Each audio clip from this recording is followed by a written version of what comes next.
Solve करेंगे science के question bank को।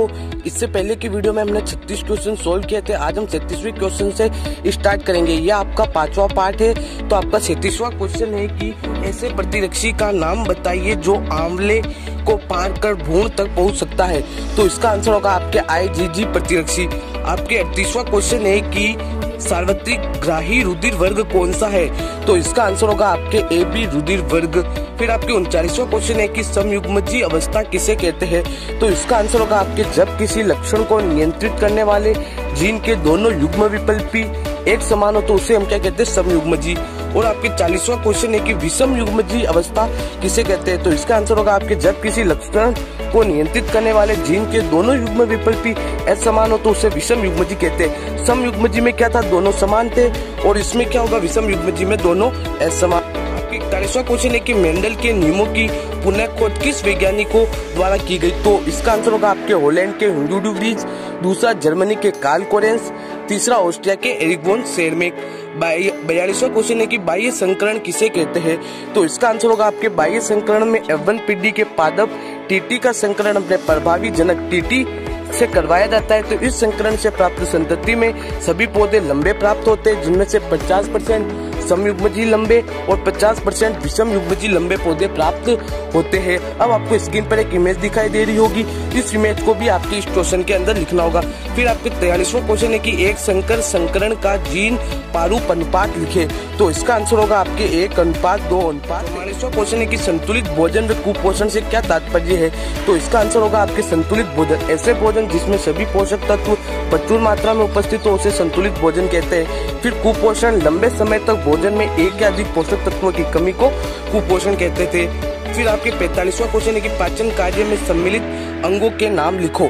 तो इसका आंसर होगा आपके मुख, ग्रसनी, ग्रासनली, आमाशय, छोटी आंत, बड़ी आंत और मलद्वार।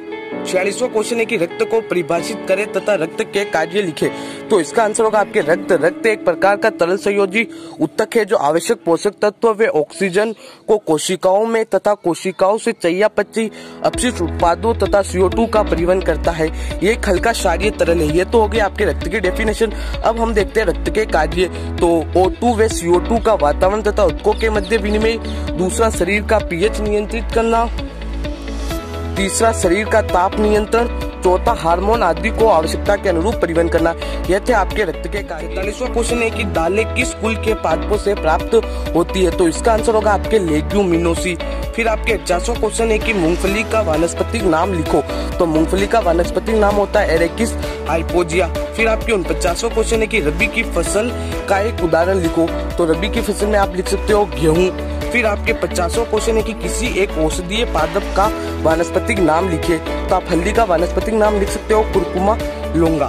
फिर आपके 51वां क्वेश्चन है कि चंद्रमा की उत्पत्ति कैसे हुई होगी। तो इसका आंसर होगा आपके लगभग 4.40 अरब वर्ष पूर्व मंगल ग्रह के आकार के किसी पिंड के पृथ्वी से टकराने पर चंद्रमा की उत्पत्ति हुई। यह था आपका 51वां क्वेश्चन।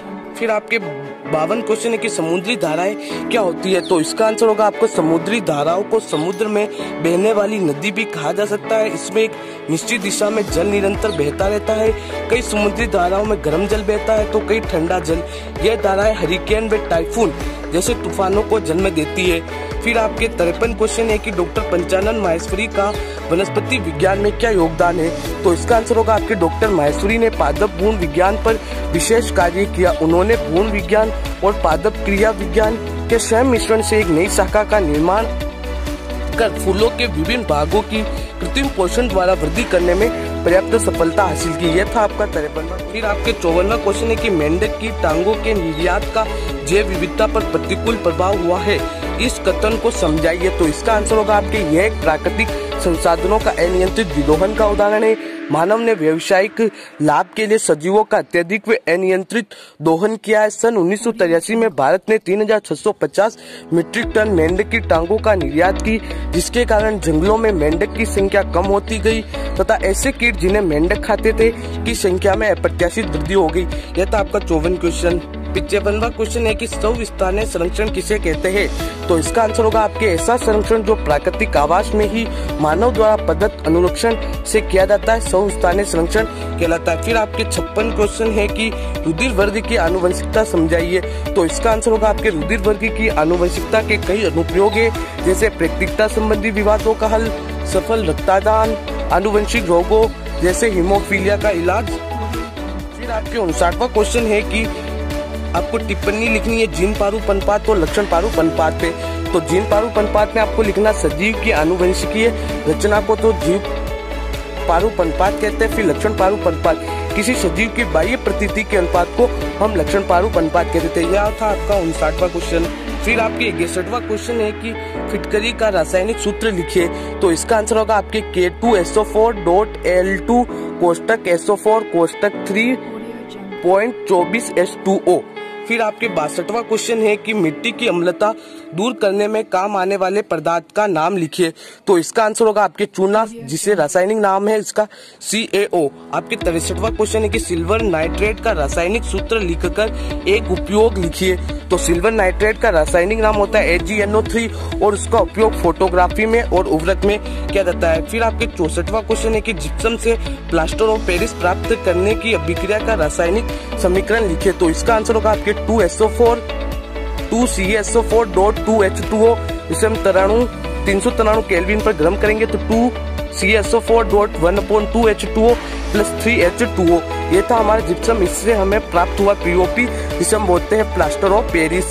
फिर आपके 65वां क्वेश्चन है कि प्लास्टर ऑफ पेरिस से जिप्सम प्राप्त करने की अभिक्रिया का रासायनिक समीकरण लिखिए। तो इसका आंसर होगा आपके 2CaSO4.1/2H2O plus 3H2O।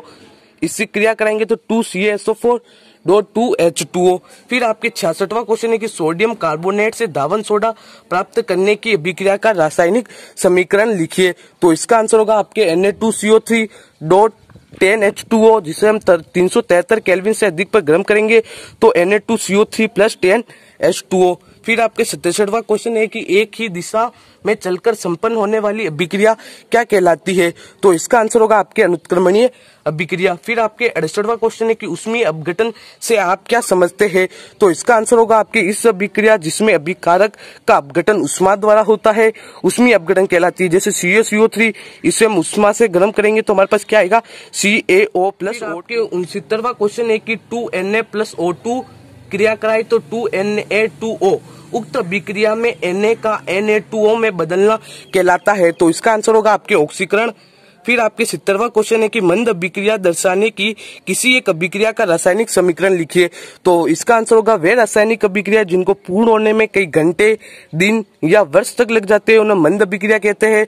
CH3COOH plus C2H5OH, इसकी क्रिया कराएंगे तो CH3COO प्लस H2O।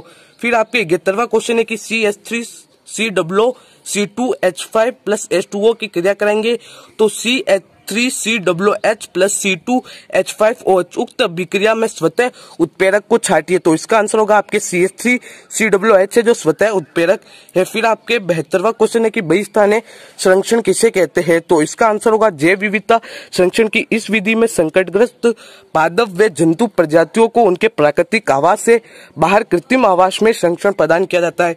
फिर आपके 73वां क्वेश्चन है कि रेड डाटा पुस्तक किसे कहते हैं, इनका महत्व लिखिए। तो इसका आंसर होगा आपके IUCN के द्वारा वर्ष 1972 में रेड डाटा बुक का प्रकाशन किया गया। रेड डाटा बुक में विलुप्ति की कगार पर पहुंची गई जातियों का संकलन किया जाता है। इस तरह से आज की इस वीडियो में हमने 73 क्वेश्चन को सॉल्व किया है। अगर आपको ये वीडियो पसंद आई है तो आप इस वीडियो को लाइक कीजिए, अपने दोस्तों के साथ शेयर कीजिए और चैनल पे नए हो तो चैनल को सब्सक्राइब करके बेल आइकन को प्रेस कर दीजिए। मिलते हैं आपसे ऐसी इंटरेस्टिंग वीडियो में, तब तक के लिए बाय बाय।